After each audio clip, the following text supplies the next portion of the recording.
James Harden being 35.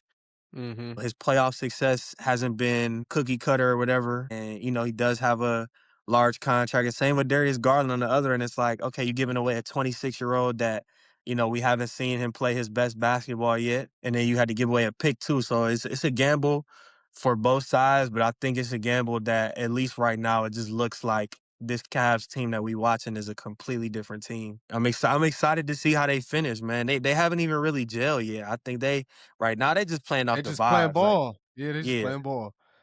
we And you just can got see James it. Harden. D Mitch already been doing what he doing. Jared Allen been acting up. Like, we just hooping. Yeah, let me medicate.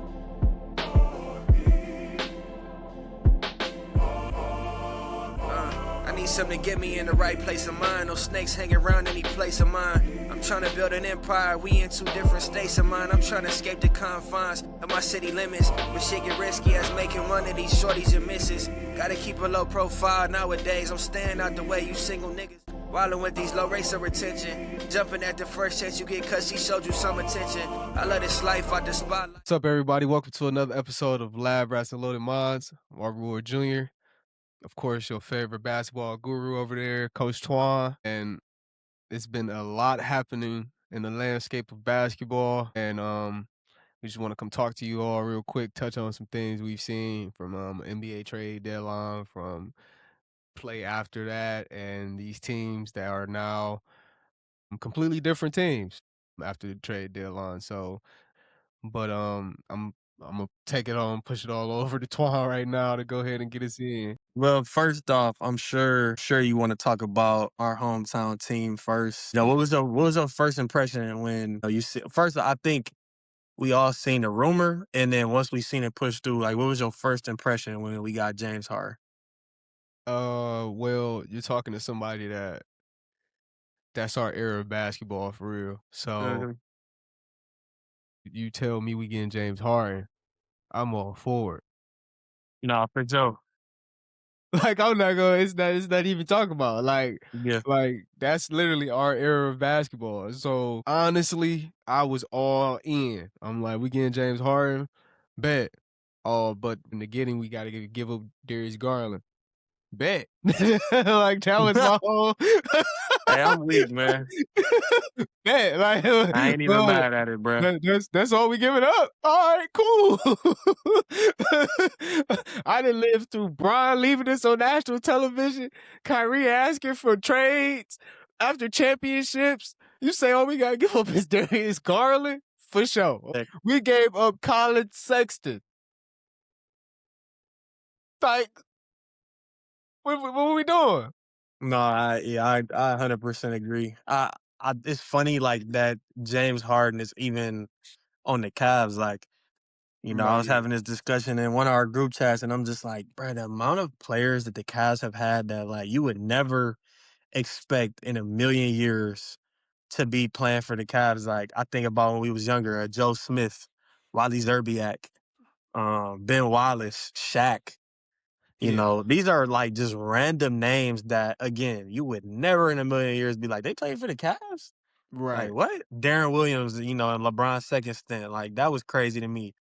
I Mhm. think this is just another one of those examples, except, all those moves in previous years, like your Anton Jameson, anybody that we brought in at the deadline when we were younger, you know, it was like, okay, this kind of helps us, it's a better role player, better support system for Bron, but they weren't needle moving moves. Like, we lost Deer, we got Darren Williams in them, and Yeah. we lost when we got the only needle moving move that we had when we was younger was 2015 when they traded for Shump and JR, and then they Yeah. brought in Shannon Fry. Like, that was a needle moving move. But like, this James Harden move, even at 35, and from these first two games, you could just the energy is the thing I noticed the most, but also too just thinking about, clutch time, and even the amount of pressure that Donovan Mitchell has had, you know, being in his tenure here. Like, it's almost been the same thing as the Jazz where, you do have talent around you. And I definitely think we have more talent than he had with the Jazz, given that, Evan Mobley is potentially going to be an all-star for years to come. Darius Garland, when he was here, he was going to be an all-star for some years. Jared Allen has been an all-star. With DeAndre Hunter, I'm not going to say he was an all-star, but he was a borderline, like, not really role player, not really a star either. He kind of like in the middle. Somebody that Yeah. could give you 25 on any given night. So I think the Cavs was better, but it was just a lot for him to shoulder. And I think the Cavs have ran into the same problem every year in the playoffs. Like, first thing being toughness, second thing being D. Mitch is burnt out. And we've seen the last 3-4 champions. Yes, they've had their needle moving guys make plays and, lead them, but they've had guys to, uplift them and keep them up there. Right. And Mhm. I feel like James Harden, he's just one of them guys that, again, we've seen the last 2 games coming down the clutch, like, okay, your turn. All right, my turn, your turn. And then they're staying out of each other's way too. I think, whenever you make a big move like this and you put two, you know, glaring stars together, it's gonna take some time to gel. But when you see a seamless transition like this, like I can remember when James Harden got with KD and Kyrie, from the first time they stepped on the court to their last time, it was just like watching. Like, this is how basketball should be played when you got people of this caliber playing with each other, and that's what I'm Right. watching with D. Mitch and James Harden. And I said it a million times since we've been on here. Like, all you can do is smile as a fan of the game, as a fan of James Harden growing up, as a fan of the Cavs, and a fan of the sport. Like, it's rewarding to see two guards be able to play off each other, and then also a guy coming into the team with no practices, no nothing, and he's uplifting everybody else. So, yeah, I think that was probably the best move of the deadline. Not even on no bias. I don't even want to bring any bias. I just think that's probably one of the better moves, if not the best move we saw for the deadline. And I think for both teams, it was a little bit of a gamble. James Harden being 35, Mhm. his playoff success hasn't been cookie cutter or whatever. And, he does have a large contract. And same with Darius Garland on the other end. It's like, okay, you're giving away a 26-year-old that, we haven't seen him play his best basketball yet. And then you had to give away a pick too. So it's a gamble for both sides, but I think it's a gamble that, at least right now, it just looks like this Cavs team that we watching is a completely different team. I'm excited to see how they finish, man. They haven't even really gelled yet. I think right now they just playing off They the just playing vibes. Like, ball. Yeah, they just yeah, playing ball. we And you just can got see James it. Harden, D. Mitch already been doing what he doing. Jared Allen been acting up. Like, we just hooping right now. So, Yeah, they just out there having fun, bro, playing ball. we can't not Figuring each other mention out. we can't not mention Keon Ellis and Dennis Schroeder. I was one of the people at first that was upset that we gave away DeAndre Hunter, just because, again, I think he's a guy that we haven't seen his best basketball yet. 27 years old. I think, we saw him last year in Atlanta getting 20 off the bench easy. And he was one of those guys that we brought in last year that we thought was going to move the needle for the Cavs. And ultimately, things didn't work out here, and we had to make the move based off the cap situation or whatever. I gotta stop saying we. It, I gotta stop saying we. I forgot you keep I, saying that. I'm from Yeah, bro. Cleveland though, You so with the it's you with Charlotte, bro. You with yeah, Charlotte, yeah. bro. I'm from Cleveland though, so like when I say we, I'm referring to all my. I'm still a fan of all my city teams, or I should say at least with the Cavs, I still want to see them do well. But yeah, man, like he was one of those moves that we thought was gonna move the needle, but trading for Keon Ellis and Dennis Schroeder, I think those are underrated moves, just given to what we already did. What the Cavs already have, um, as far as their roster makeup, and then like we talk about Dennis Schroeder. On one end, you got a guy that for Germany won MVP of the Cup. He's been one of the main reasons that Germany has risen back to the top in terms of being, one of those countries that we got some hoopers, and Mhm. he's shown that everywhere he's went, he could provide defense and toughness as well as pushing the pace.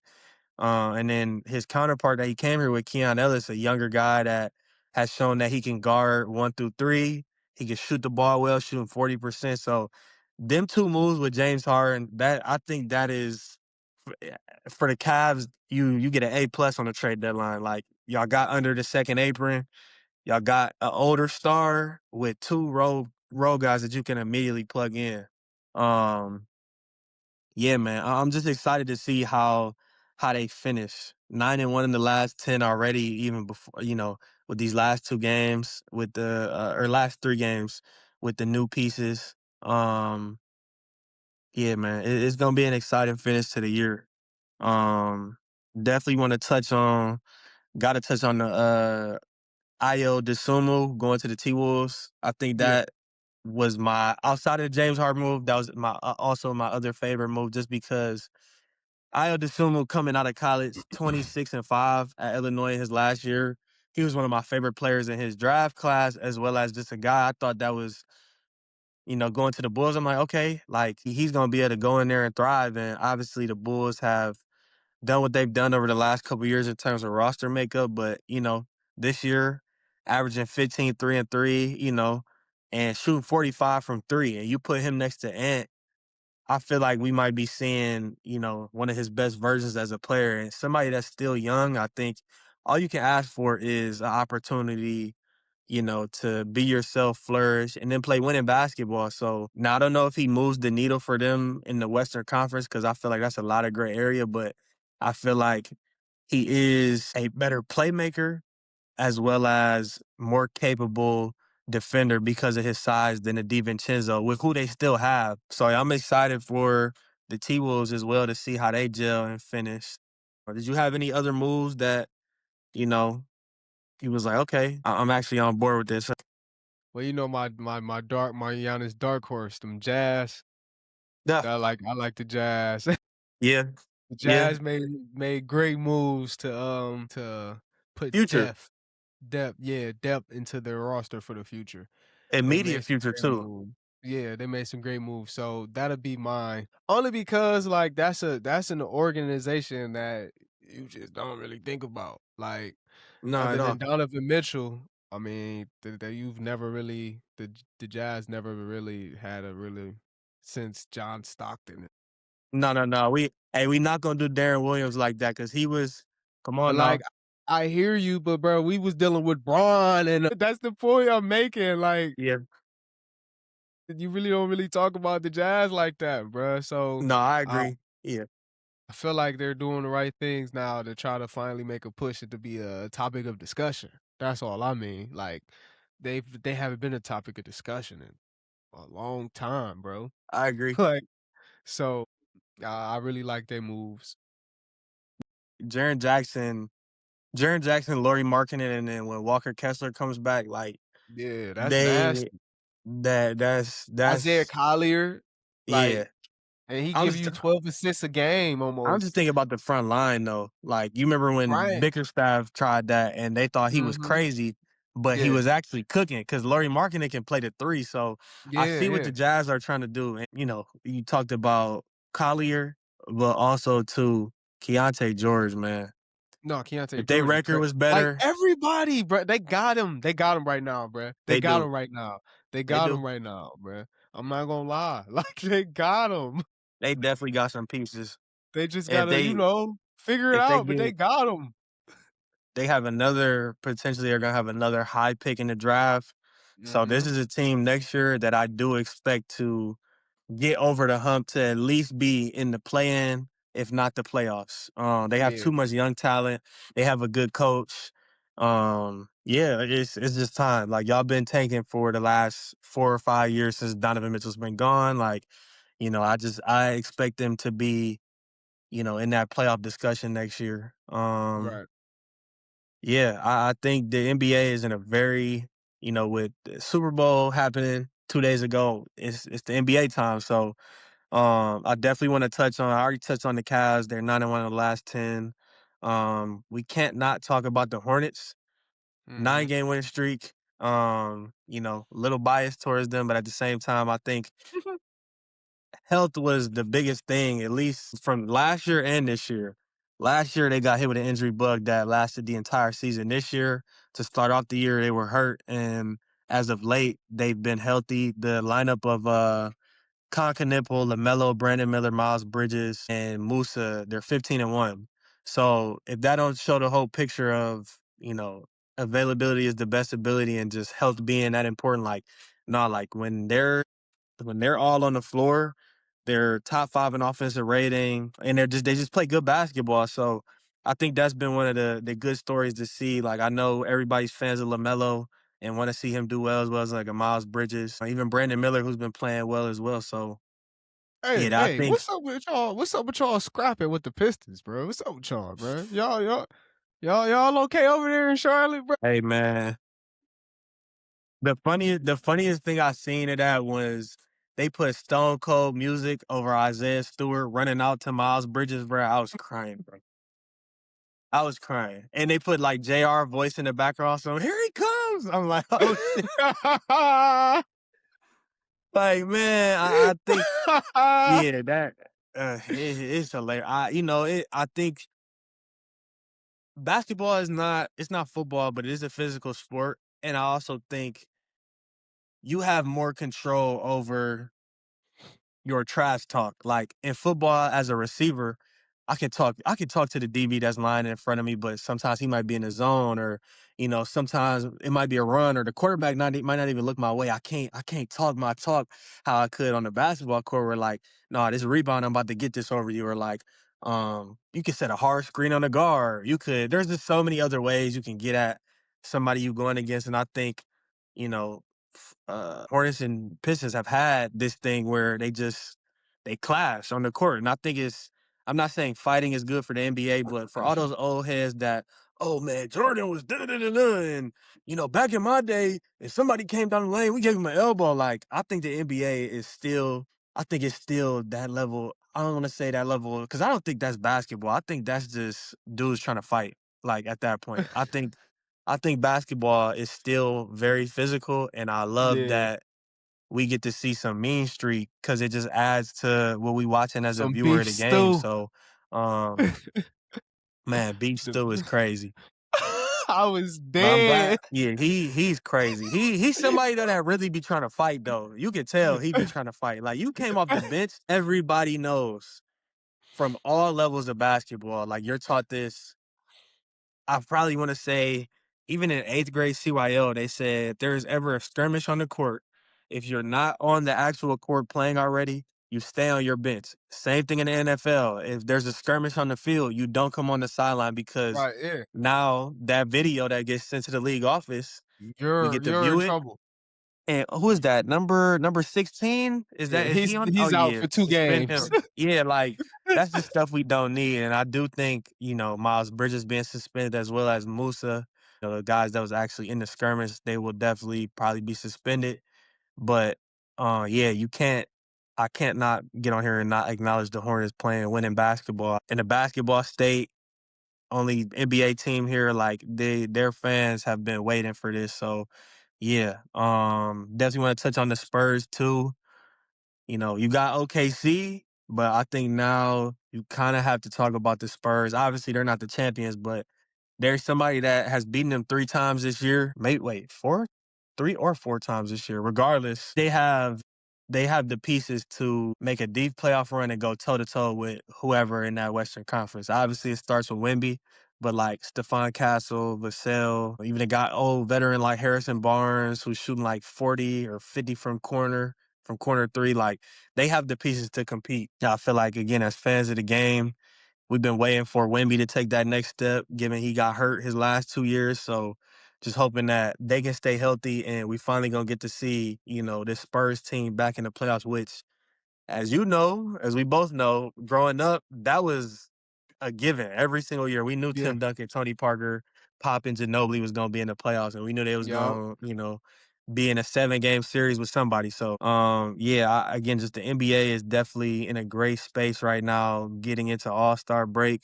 Though, before we get off of here, I definitely want to touch on some guys that have been playing really good ball. Again, I'm mad that he wasn't healthy when we had our found the youth conversation, but it's not like that he's even old. He's 29, 30 years old. Joel Embiid, somebody that Oh. has been an MVP in this league. We all know how talented he is. Like, you got Jokic and then you got Embiid. Yes, Jokic is going to Mhm. give you triple doubles, 40, 20, and 20, but Embiid is somebody that he can score 50 anytime he wanted. Yeah. Last 10 games, 34, 8-5 on 53, 51, and 84 shooting splits. Like, I'm not gonna say this the best he's ever looked, but it's just very, again, all you can do is smile when you see somebody that has struggled with injuries the last couple years since his MVP season be able to just be themselves and, hoop. Like, we know Embiid is very much him, but he Yeah. hasn't been able to be him because his knees have been failing, and he's been out there, he's been healthy, playing around 35 minutes a game too, so it's not like, he's just doing this in short spurts. And that they've been doing a good job just managing his knees. Like, I don't think he played the other night, but just managing, the workload and just making sure he can make it to the playoffs. In the Eastern Conference, it is wide open to the point where when you do get a Paul George back, and I'm not saying that I don't think they're a championship team, but when you have Embiid in the playoffs in a 7-game series, that's a lot to deal with. So they one Yeah. of them, like, I guess you could say, dark horse teams in the East where, if I'm the Cavs, if I'm the Celtics, I don't want to play them in the first round. I got to deal with Embiid for 7 Yeah. games. Yeah. Now, anything can happen in a 7-game series. So, Colin Gillespie, G League guy, he was with the Nuggets for a couple years. This is his first year with the Suns in a starting role. Suns are 8-2 in the last 10, and he is averaging 16, 4 and 4, shooting 50 from three. He's a Villanova guy that I think coming out, everybody knew he was going to be a good ball player in the NBA, but it was just about getting his opportunity to actually show us what he can do. And again, coming from Villanova, you already know how to win. You know, that comes with playing winning basketball, making winning plays, sharing the ball, and just playing the right way. And shout out Dylan Brooks, but also shout out to these guys that have really just bought into, their roles on the Suns. Like, again, I feel like we talked about it before. We did not expect the Suns to sniff the playoffs this year. Like, just looking at their roster, I know they've had some injuries with Devin Booker and Jalen Green as of late, but like, again, coming into this year, if you told me that the Suns were top 6 at a point, and think they're sitting at 7 right now, like, that's great. And to know that he is a part of that as well. Jalen Brown, we've seen the Twitch streams. We know Yeah. that we know what this year was. And again, the Celtics were a team that nobody thought was going to be. I'm not going to say I was one of those people that said lottery, but I definitely didn't think they was going to be second in the East. Like, if you'd have told me 6, maybe 7 or 8, I'd be all right. Yeah, that makes sense. But Peyton Pritchard as well as Jalen Brown. Jalen Brown looked like he should be in the MVP conversation, shooting 52 from three, 28, 9 and 5 a game. Yeah. Celtics 7-3 over their last 10. Like, He one of my favorite players right now, bro. I can't count. 100%. Like Shout in out the Sham, NBA man. right now, no, definitely shout out Sham. Shout out Sham. He one of my favorite players in the NBA right now, bro. And I He couldn't say that 2-3 years ago. 100%. I think that's always been a discussion too. Like, who's better, Jalen Brown or Jason Tatum, man? I'm not even gonna get into that conversation because I just don't think that's fair right now. But I will say there was always questions of which one of them could be a number one. Right. And I think they both can, but I think for this Celtics team, at least what we've watched this year, For this makeup of this Celtics for this team. makeup of this Celtics team, Right. I'm glad Yeah. that Jalen Brown is just getting to show us, like, nah, I know I'm not marketed as much as, Jason Tatum, but I am very much him as well. Like, I can be a number one. So Mhm. again, I think as a fan of the game and a fan of Jalen Brown, all you can do is just smile, bro. Like, seeing somebody be themselves consistently and just being able to be the lead guy, something that he's kind of been just sitting in the shadows. And this is a Finals MVP we talking about, and he been sitting in the shadows. So yeah, man, he been playing really good ball. Obviously, an all-star this year. It'd be curious to see, what the MVP discussion looks like getting into the end of the year. But I mean, he definitely should be in there, for my opinion. Like, I don't see how he can't be. Like, again, nobody expected him to be here. They second in the East, and he playing his best ball. Last guy I gotta touch on, Jared Allen. This road trip has been whatever. I mean, last 10, he's averaging 18 and 10, but like this road trip, even before James Harden got there, like he had a He looked 40, different. 17, Different. 5, and 4 block game. Like, he's been looking totally different. I don't know if that's Evan Mobley being out, because I feel like we've seen that before where, Evan Mobley's out and Jared Allen got to be the only big man. But I'm not mad at what I'm watching at all right now. Yeah, not at all. Look, I'm it not looked saying too I want them to good. move on. It Yeah, looked I'm too not saying I want good. them to move on, but I do think that there needs to be as much trust as they put in Evan Mobley. I think there needs to be an equal amount of trust in Jared Allen And Jared because we are Allen, watching him dominate the glass. I mean, he guarded Jokic last night, did a pretty good job. I mean, Jokic's gonna get a triple double every time he step on the floor, but like regardless. Yeah, it's shooting 67% from the field. Like his little touch shot that he gets to in it's the paint or it's around the nice now. rim is It's nice is now. money. It's money, man. And again, like him being him being a walking double-double, if he's able to get 20 and 10, the Cavs are gonna be hard to beat, bro. Because Evan Yeah, Mobley not even on the floor right now. we go Evan I, Mobley. I'm if I'm in the Eastern Conference and I'm watching just the league in general, and I'm watching the Cavs, or like it's gonna be tough when Evan Mobley get back because now we have to deal with two lob threats, and on defense, when we drive to the paint, one of them is gonna be there. So Mhm. yeah, definitely have to shout out, Yeah, hometown team. having to deal with a point guard that actually is down there too. 'Cause you know James Bruh, Harden gonna get on that. James Harden gonna get them boards. I don't even I hate to keep talking about the Cavs, but it's just like, how could you not? Like, James Harden is on the Cavs. Yeah, yeah. I don't think The people understand beard is on the Cavs, bruh. the magnitude. I don't think people understand the magnitude of the name James Harden. Like he's just like not James Harden. And we was talking about it at practice last week before the Swarm went to Cleveland, and they was like, "Oh, I know you happy, Twine, James Harden, because I mean, obviously, I'm still going. I still want the Cavs to be good. So, you know, they like I'm trying to. I was think if you're not from Cleveland, you don't understand the magnitude of Brian playing in Cleveland. Like Right. from a bird's eye view, you can be like, "Oh, I know he was helping the economy," but like when these type of stars come to the city, it's just a different. It's a different It's feel. different. It's a It's a different feel. different Odell feel. coming to Cleveland was like, It's a we got different Odell feel. Beckham, Jarvis Landry just being here Jarvis was a different Landry, feel.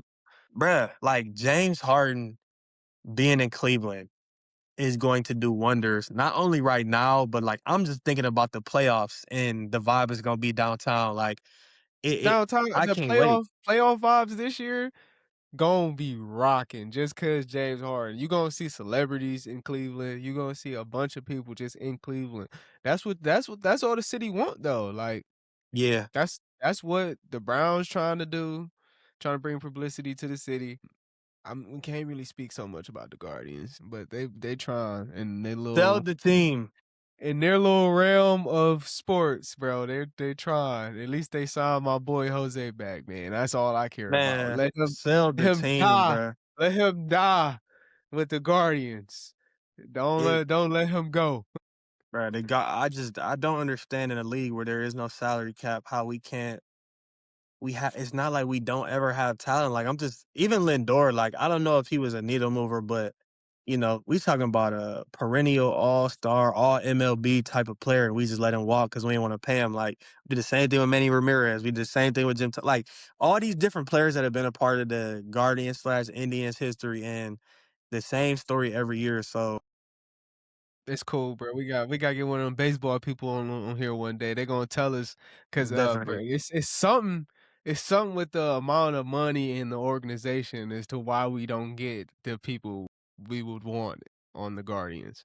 But it's cool, bro. We can say that for whenever we get a baseball personnel on here nah, for because sure. that's definitely a topic I want to touch on because I I don't I understand it. is this the I think this might be one of the first times, really, I think since the LeBron Kyrie, because Kyrie was kind of, Kobe was still around when in 2014, 2015, when the Kyrie ones came out, it Yeah, was still Bron, Kobe, and KD as the trifecta for Nike. And 2014, 2015, when them Kyrie ones dropped, we had two of probably the top four, top five Nike athletes on the same team. Going back to that, this year, we have two of the top three Adidas Adidas, athletes on the right? same team with a young guy in Evan Mobley coming up. Now, I don't know if he's going to get his own shoe, but, it's just another perspective of, again, James Harden in Cleveland playing with Donovan Mitchell, both being Adidas athletes, like it just brings so much more to the city. And I'm so happy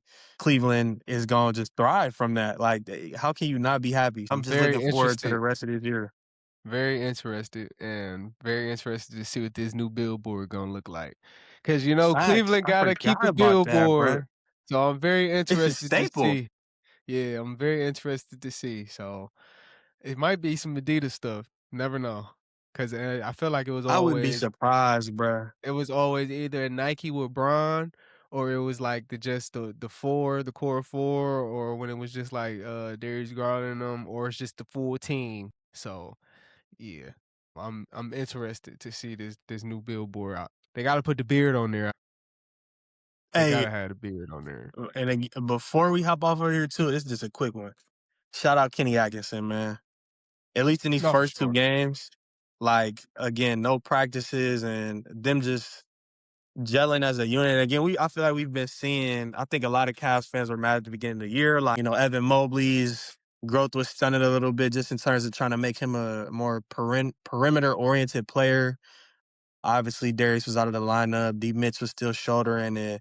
That they weren't looking like how we thought that they were going to look, seeing how they were last year. But it's like, I think the Cavs needed to go through some type of hardship to get to where they ultimately want to get to. And I'm glad that all the turmoil at the beginning of the season happened because they have come out a way stronger team, since the start of the year. And obviously it starts with the players, but also too just touching on, aspiring coaches like Kenny Atkinson. Definitely he been working, man. He been working. So definitely want to shout Yeah, out Kenny, man. we got a lot of people. All these people we shouting out, one day gonna all be on the pod. It's gonna be great, man. I can't Yeah, wait. that's gonna be crazy. Thank y'all, man, for always tuning in to these special episodes we have for y'all.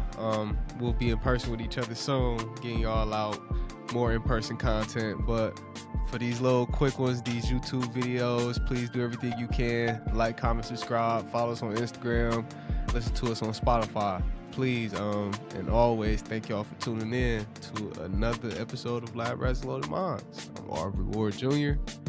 Yo, basketball guru over there is Twan. Man, basketball guru got me so weak, bro.